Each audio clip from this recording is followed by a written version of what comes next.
మీ పిల్లలు ఫారెన్లో చదవాలనేది మీ కల? మీ కలను నిజం చేసే ఏకైక సంస్థ విదేశ్ కన్సల్ట్స్.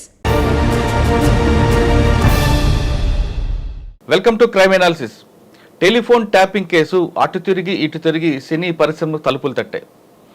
గతంలో రాధాకృష్ణన్ తను బెదిరించి షేర్లు బదిలీ చేయించుకున్నారంటూ ఒక వ్యక్తి ఇచ్చిన ఫిర్యాదులో దర్యాప్తులో సినీ పరిశ్రమకు చెందిన ఒక నిర్మాత పేరు బయటకు వచ్చింది.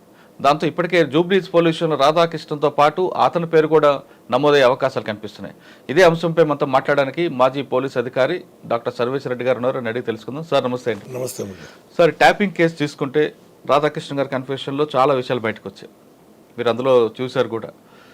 ఎవరు వెంకటరామరెడ్డి అనే వ్యక్తి డబ్బులు ఇస్తే తీసుకొచ్చి అక్కడ ఇచ్చానని, ఒక ఎస్ఐ ద్వారా వచ్చానని, ఒక అడిషనల్ ఎస్పీ పేరు కూడా కొత్తగా బయటకు వచ్చింది. దీంతోపాటు రాధాకృష్ణ గారు జైల్లోకి వెళ్ళిన తర్వాత గతంలో రాధాకృష్ణ గారు తను బెదిరించారంటూ జూబ్లీస్ పోలీసులు కేసు అవ్వడం, ఆ కేసులో దర్యాప్తులో భాగంగా ఒక సినిమా ప్రొడ్యూసర్ పేరు కూడా బయటకు వచ్చింది. ఇదంతా చూస్తుంటే ఎక్కడిది మొదలైంది, ఎక్కడ ఎండ్ అయ్యే అవకాశాలు కనిపిస్తున్నాయండి? దీంట్లో ఒక మంచి సామెత ఉంది, ఎంకిపల్లి సుబిసావుకు వచ్చిందని. మరి తిరిగి అయితే సినిమా బిల్డింగ్ అంటుకున్నది. క్రిమినల్ కేసు కూడా రిజిస్టర్ అయింది, థ్రెట్ చేసినట్లు జూబ్లీస్ పోలీస్ స్టేషన్లో. డీప్ ఇంటరాగేషన్ అయినప్పుడు మరి ఆ ప్రొడ్యూసర్ అనే పాత్ర ఉందని తెలిసి భయపెట్టించి ఆ 40% షేర్స్ ఇండస్ట్రీస్ దాంట్లో రాపియడము ఇవన్నీ చేసిన అనేది కన్ఫెషన్లో అయితే ఉంది. మరి డీప్కి ఇన్వెస్టిగేషన్లో పోతే ఎవరెవరి పాత్ర ఎంత ఉంది, రికవరీస్ ఏమైనా ఉన్నాయా, మియర్ కన్ఫెషన్ అయితే పోతుంది. రికవరీస్ అనేది ఇన్వెస్టిగేషన్ సీక్రెట్ ఒకవేళ ఉంటే సీక్రెట్ పెట్టవచ్చు, ఎందుకంటే బయట పెట్టద్దని. అంటే ఆ ప్రొడ్యూసర్ చెప్పబట్టి ఇతను రాధాకృష్ణ గారు ఇన్వాల్వ్ అయ్యారని, వాళ్ళు బెదిరించి టాస్క్ ఫోర్స్ ఆఫీస్లో షేర్ బదిలీ చేయించుకున్నారని వాళ్ళు చెప్తున్నారు. అవును, ఆ మాట కన్ఫెషన్ కరెక్ట్ అయితే ప్రొడ్యూసర్ కమ్స్ అండర్ అబెట్మెంట్లో వస్తాడు. 114 ఇండైరెక్ట్ అబెట్మెంట్. దాంట్లో ప్రాసిక్యూట్ ఇప్పుడు రాధాకృష్ణకి ఎంత పనిష్మెంట్ ఉంటుందో ఆ ప్రొడ్యూసర్ కూడా అంతే పనిష్మెంట్ ఉంటుంది. అబెట్మెంట్ అనేది ఉంటుంది. ఎనీ క్రైమ్ ఫర్ అబెట్మెంట్ అనేది అబెటర్కు ఈక్వల్ పనిష్మెంట్ ఉంటుంది. Okay sir, Radhakrishna custody petition చూశారు మీరు, రిమాండ్ రిపోర్ట్ కూడా. ఇందులో మీకు బయటపడ్డ కొంత అంశాలు ఏం తెలుసండి? చాలా ఉన్నాయి. అదే డబ్బు తీసుకెళ్ళి పంచడమని, దేవచర్య నడిసిన ఎస్పీ గారు ప్రధాన భూమిక కీలక పాత్ర పోషించిందని, ఒక ఎస్ఐ తీసుకెళ్ళి ఇచ్చిందని, ఇవన్నీ రకరకాలు ఉన్నాయి. మరి రాధాకృష్ణ కన్ఫెషన్ ఇవన్నీ ఉన్నాయి. అది సార్, అందులో ఎమ్మెల్సీ వెంకటరామరెడ్డి గారు ఒక డబ్బులు ఇచ్చారని, తన విల్లా నుంచి ఒక ఎస్ఐ ద్వారా తీసుకెళ్ళి సికింద్రాబాద్లో దివ్యచరణ్ రావు అని ఒక మాజీ అడిషనల్ ఎస్పీకి ఇచ్చామని చెప్తున్నారు. మరోవైపు వెంకటరామరెడ్డి గారు నిన్న సిద్దిపేటలో ఇక్కడ మాట్లాడుతూ అసలు ఎన్నికలైనా పోటీ చేయలేదు, పోటీ చేయడం డబ్బులు వ్యవహారం నాకెందుకు అని అంటున్నారు. ఇప్పుడు ఆ కన్ఫెషన్లో కూడా వెంకటరామరెడ్డి డబ్బులు ఇచ్చిన ఎక్కడ లేదు. ఆయన విల్లా నుంచి డబ్బులు తీసుకు విల్లా పక్కలో ఇంకొక విల్లాకి వెళ్ళి తీసుకెళ్ళి చెప్తారు. ఆ చరణ్ ఎవరో ఉన్న పేరు అట్లా చెప్పిన తర్వాత వెంకటరామరెడ్డి రెస్పాన్సిబిలిటీ ఎట్లా ఉంటుంది? వెంకటరామరెడ్డి కన్ఫెషన్లో ఆయన ఇచ్చి తీసుకుపోయిన లేదు. So is no way connected to this case as per ఆ రాధాకృష్ణ కన్ఫెషన్ ఇన్వెస్టిగేషన్ ప్రకారమే, మనది కాదు ఒపీనియన్. తర్వాత ఆయన చెప్పిన ఒక మాట చెప్పి, నేను ఎలక్షన్లో లేను, నాకేం అవసరం నీకు వచ్చింది, అది మేబీ కరెక్ట్. అది ఆయన లేడు కదా, కంటెస్టింగ్ దాంట్లో లేడు కదా. అంటే ఎలక్షన్లో పోటీ చేస్తేనే డబ్బులు వ్యవహారం, పోటీ చేస్తే డబ్బులు వ్యవహారం ఉండదంటారా? పోటీ చేయడం వాళ్ళకి అంత ఇంట్రెస్ట్ ఎందుకు ఉంటుంది? ఏం నా మిత్రుడు సహకరించాలని మీరు పోటీ చేశారనుకోండి, నేను పోటీ చేయలేదు, మిమ్మల్ని గెలిపించుకోవడానికి నేను ఇవ్వచ్చు కదా. అది కూడా రాధాకృష్ణ చిన్నప్పుడు క్లాస్మేట్ మిత్రుడు అన్నాడు. అవును, ఆ మాట అన్నాడు. ఆయన తర్వాత మిత్రుడిగా చూడాలి తప్ప మిత్రుడు నేరస్తుడికి ఎట్లా చూస్తాం? మరి మిత్రుడి నేరస్తుడిగా ఆయనే కదా స్టేట్మెంట్ ఇచ్చారు రాధాకృష్ణ గారే. రాధాకృష్ణ గారు ఆయన ఇచ్చిన డబ్బులు అనలే కదా. వెంకటరామరెడ్డి గారి విల్లాలో నేను ఎస్ఐకి పంపించి, విల్లా పక్కల విల్లా పక్క విల్లా మరి ఒక ఎస్ఐని పంపించి పక్కల ఏం జరిగేది మొత్తం వెంకటరామరెడ్డి గారు తెలుస్తాయని ఇంకొక వార్త వస్తుంది. వెంకటరామరెడ్డి గారి రాజపుష్పాలో రాధాకృష్ణ గారి అబ్బాయి డైరెక్టర్ అనే ఒక వార్త వస్తుంది. వాస్తవం అంటారా? లేదు అది కప్పు ఏదో ఆయన్ని బుర్ర జలాలని తీసుకొచ్చారంటారు. బురద జలాలని ఉంటుంది మనకు. అది ఇన్వెస్టిగేషన్ డీప్ పోయినప్పుడు ఉండరా లేదన్నది, అది ఒక ఫోబియా థాట్స్ మంచిగా కావు కదా. ఆయనకు ఆయన చాలా పెద్ద వింగ్, అది ఆయన దాంట్లో ఈయన డైరెక్టర్ ఎందుకు ఉంటాడనేది మిలియన్ క్వశ్చన్. మన investigation they have to reveal. అంటే రాధాకృష్ణ గారు సంపాదించిన భూములన్నీ కూడా డెవలప్మెంట్కి వెంకటరామరెడ్డికి ఇచ్చారని, అందుకు అనుగుణంగా ఆయన డైరెక్టర్ పోస్ట్ కొడుకు ఇచ్చారనేది ఒక వార్త ఉంది. అది వాస్తవా కాదా అనేది పక్కన పెడితే అది జరిగే అవకాశాలు ఉన్నాయంటారా అని నాకు తెలిసి అయితే ఇట్స్ నాట్ కరెక్ట్. అది రాజపుష్ప అనే ఒక డెవలప్మెంట్ ఆర్గనైజేషన్ స్మాల్ స్టేజ్ లేదు. అది రాధాకృష్ణ భూమే కావాలని లేదు. పెద్ద పెద్ద భూములు ఉన్నాయి, చాలా పెద్ద బిల్డర్, వన్ ఆఫ్ ది పెద్ద big builder in the state.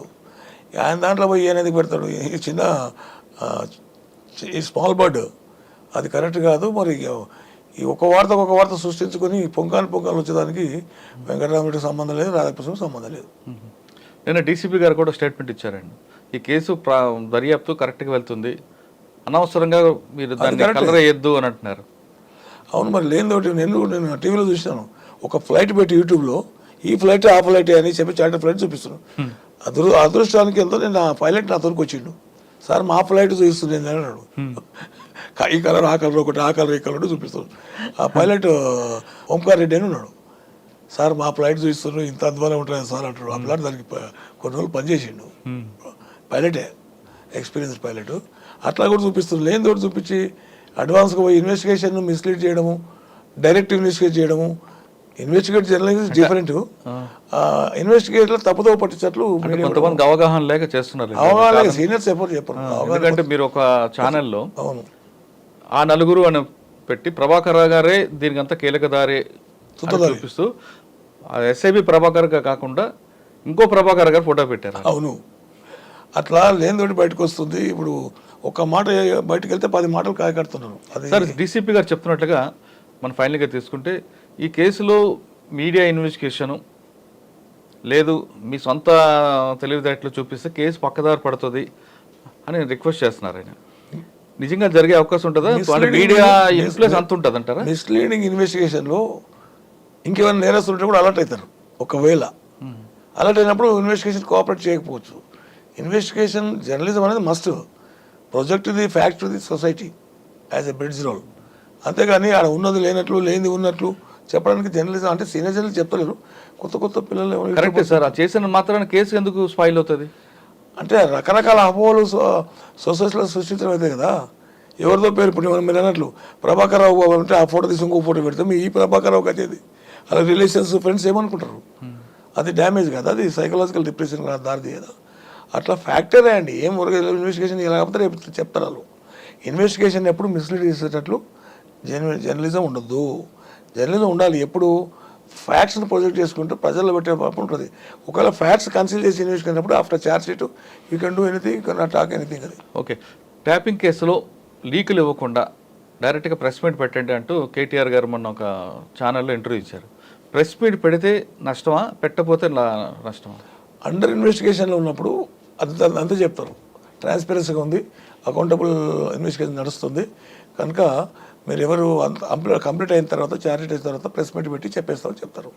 అంటే కొంతమంది నిపుణులు ఏమంటున్నారంటే ఈ విధంగా ప్రెస్ మీట్ పెట్టడం వల్ల గతంలో బిఎల్ సంతోష్ ఓటుకునేవాడు కేసు అప్పుడు డైరెక్ట్గా సీఎం గారు ప్రగతి భవన్లో సీడీలు చూపించి మీడియా సమావేశం పెట్టడం వల్ల ఆ కేసు పక్కదారికి వెళ్ళిపోయింది. ఇది కూడా అదే విధంగా పక్కదారికి ఏమి వెళ్ళిపోలేదు. Investigation is totally wrong. Local police doesn't have any right to register ACB cases as per law. ACB అనేది స్పెషల్ ఆర్గనైజేషన్. వాళ్ళ ఈ లోకల్ పోలీస్ ఎందుకు కడతారండి? అది కూడా ట్యాపింగ్ దాంట్లో వస్తుంది కదా. అవును, అట్లా అది అత్యుత్సాహంతోన గౌరవ మాజీ ముఖ్యమంత్రి వారు ఆ సీడీలు తీసుకొచ్చి చూపించి అక్కడక్కడ హైకోర్టు జడ్జెస్ పంపడం total violation of the judicial rules. అది అటువంటి చేయడం వల్ల కేసుని నీరు గారిపోయింది అంటారు. అదొక పార్ట్. నీరు గారిలే, అది క్రిమినల్ కేసు అవుతుంది. అఫీషియల్ సీక్రెట్ యాక్ట్ అని నేను ఎప్పుడు చెప్తున్నా. దాని ప్రకారం హూ ఇస్ ద సీఎం అండి? ఇన్వెస్టిగేషన్ ఏజెన్సీ మాట్లాడాలి ఏమన్నా మాట్లాడితే. సీఎం అనేది సుప్రీం ఆఫ్ ది స్టేట్. ఆయన పాత్ర ఈయన పాత్ర ఆయన తీసుకుంటారు. మళ్ళీ ఇప్పుడు అక్కడ ఉన్న కమిషనర్ కానీ అప్పుడు ఎస్ఐఎల్ కూడా సీఎం లాగా యాక్ట్ చేస్తారా? కాదు కదా. సీఎం అనేది సుప్రీం ఆఫ్ ది స్టేట్. రాజ్యాంగం ప్రకారం ఆయన ఎన్నుకున్నబడ్డ వ్యక్తి. ఆయన డిగ్నిటీ ఆఫ్ బిహేవియర్లో ఉండాలి తప్ప ఇది తీసుకొచ్చి చూపించి అది కేసు అండి, క్రిమినల్ కేసు రిజిస్టర్ అవుతుంది. కరెక్టే సార్. అప్పుడు పక్కన ఉన్న ఆఫీసర్లు ఎందుకు మరి ఆయనకి చెప్పలేదు తప్పు అని? ఆయన చెప్పడానికి అవకాశం ఇస్తాడా, మాట్లాడడానికి అవకాశం ఇస్తాడా, కలవడానికి అవకాశం ఇస్తాడా, ప్రేమతత్వానికి అవకాశం ఇస్తాడా? ఆయనది అతివృష్టి అనావృష్టి. ప్రేమ వస్తే తట్టుకోలేరు, బాధ వస్తే తట్టుకోలేరు. అటువంటి క్యారెక్టర్ ఉన్నటువంటి ముఖ్యమంత్రి గారు గతంలో.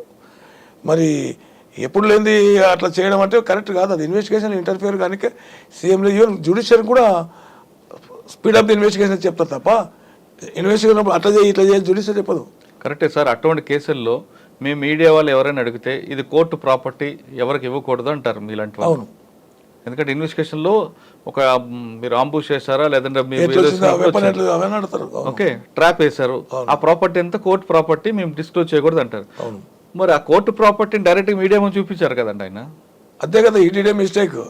అఫీషియల్ సీక్రెట్ యాక్ట్ అనేది నేను చెప్పేది అదే. 1912లో తయారు చేసేటప్పుడు మహానుభావులు అప్పుడే యాక్ట్ తయారు చేసేటం బ్రిటిష్ వాళ్ళు ప్రింట్ యాక్ట్ అది చట్టరీత్యా నేరము. చూపించకూడదు, చూపించిండు, మాట్లాడకూడదు, మాట్లాడిండు, అన్ని అవుట్స్పోకన్ చేసిండు. మళ్ళీ కేసు కరెక్ట్ ఉందంటే కేసు లేదు. ఏసీపీ కోర్టు తీసి బయట పడేసింది. కరెక్ట్. పక్కన డీజీ గారు ఉన్నారు కదా అప్పుడు. ఇప్పుడు ప్రభువు ముందర ఎవరు ధైర్యంగా మాట్లాడలేరండి. ఇప్పుడు వీళ్ళందరూ తక్కువ ఈ కేసులో టెలిఫోన్ ట్యాపింగ్ దాంట్లో ఆయన ఏమన్నా మేము చేసినామంటే తిక్కపిల్లలు కాదు కదా. కాదు. అదే ఇక డిసిప్లిన్ ఫోర్స్లో ఎందుకు మనకెందుకు చేయకపోతే సార్ ఏమని చేస్తాడు, మమ్మల్ని సెలెక్ట్ చేసి దానమైన సూరకర్ణ అన్నట్లు వాళ్ళు ఎవరైనా చెప్పలేకపోతుంది. ఈవెన్ గొంతు కోసుకుంటున్నారు తప్ప ఫ్యాక్ట్ చెప్పలేక పరిస్థితి వస్తుంది. ఎటొచ్చి ఆ ప్రభాకర్ రావు చుట్టుముట్టు తిరుగుతుందిగా. ప్రభాకర్ రావు ముందే అన్నది ప్రభాకర్ రావు తీసుకొని చేయకుంటే వీళ్ళు చేయలేరా? అవును, వీళ్ళు చేయలేరు. ఎందుకు కామున్నారు? ప్రభాకర్ గారు చెప్పారండి అనుకుందాం, వీళ్ళు ఎందుకు చేయాలి, నువ్వు చేయమంటే ఆయన ఏమైనా గొంతుకు వస్తాడు? ఎవ్వరు గొంతుకోరు. కాకపోతే తీసి ఇంకో అన్ఇంపార్టెంట్ పోస్టింగ్లు ఇస్తారు, లేకపోతే చారీ మెమోలు ఇస్తారు, డిసప్పాయింటింగ్ ఆర్డర్స్ అని. ఏమొద్దు అమలు ఏమీ కాదు. పోలీసులో ఒకసారి రిక్రూట్ అయిన తర్వాత సస్పెన్షన్ అనే మధ్యలో అవతారం వస్తుంది, రిజిస్ట్రేటర్ ప్రశాంతంగా రిటైర్డ్ అవుతారు. దాంట్లో ఎవరు ఏం చేయలేరు. కాకపోతే రిమార్క్స్ వస్తాయని చెప్పేసి వీళ్ళు అది అయితే కరెక్ట్ కాదు, అది వాళ్ళు చేసింది అయితే. సార్ ఫైనల్గా చెప్పండి, ఆ కేసులో 2 క్వశ్చన్స్, ఫైనల్ క్వశ్చన్. ఒకటి, ప్రభాకర్ గారు వచ్చే వరకు కేసు ఎలాగుంటుందా, ప్రభాకర్ గారు ఒకవేళ రాకపోతే వీళ్ళు కోర్టు నోటీస్ ఉంది కాబట్టి వీళ్ళే వెళ్ళి గతంలో ఇంటర్నేషనల్ ఉన్న కృషి బ్యాంక్ డైరెక్టర్ తీసుకొచ్చినట్లు తీసుకొస్తారా? నెంబర్ 1. నెంబర్ 2, ఈ కేసు కరెక్ట్గా ప్రాపర్ ఇన్వెస్టిగేషన్కి వెళ్ళి న్యాయం జరగాలంటే ఏం చేయాలి? న్యాయం జరగాలంటే ప్రభాకర్ రావు ముందుకు రావాలి. మొత్తం తీసుకొచ్చి ఆయన ఎత్తిన పెట్టిన బాల్ ఆయన దగ్గర ఉంది, బాల్ ఆయన దగ్గర ఉంది. ఆయన కోర్టులో బాల్ వేసిండ్రు. ఆయన బాల్ కొట్టుకుంటాడా సెల్ఫ్ గోల్ కొట్టుకుంటాడా అనేది ప్రభాకర్ రావు చేతుల్లో ఉంది. మరి ప్రభాకర్ వచ్చినాక ఏం మాట్లాడుతున్నది? ఇప్పుడు I think I came to some information is trying for anticipatory bail. వస్తుందంటారా? There is a possibility. ఎలా? ఆయన ఈ సఫరింగ్ విత్ క్యాన్సర్ అనేది ఉంది ఒక మేజర్ క్వశ్చన్. క్యాన్సర్ అనేది 15 సంవత్సరాలు ఉంటే ఈయన సఫర్ అవుతున్నాడు.